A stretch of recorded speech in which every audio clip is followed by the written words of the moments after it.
Test বোলারদের র্যাঙ্কিংয়ে একদিকে মিচেল স্টার্কের রাজত্ব, 2 নম্বরে জাসপ্রীত বুমরাহ, আর অন্যদিকে বাংলাদেশের শরীফুল ইসলাম দেখালেন দারুণ চমক। কিন্তু কত নম্বরে উঠে এলেন শরীফুল ইসলাম, আর এই উত্থানে বাংলাদেশের ক্রিকেটের জন্য কতটা গুরুত্বপূর্ণ, চলুন বিস্তারিত জেনে নেওয়া যাক। ক্রিকেট বিশ্বের টেস্ট র্যাঙ্কিং মানে বিশ্বের সেরা ক্রিকেটারদের লড়াই, আর সর্বশেষ র্যাঙ্কিংয়ে দেখা গেছে দারুণ পরিবর্তন।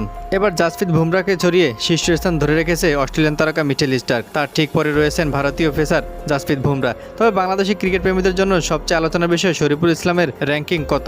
নিজের ধারাবাহিক পারফরমেন্সের পুরস্কার হিসেবে টেস্ট র্যাঙ্কিংয়ে এগিয়ে গেছেন এই বাহাতি পেসার।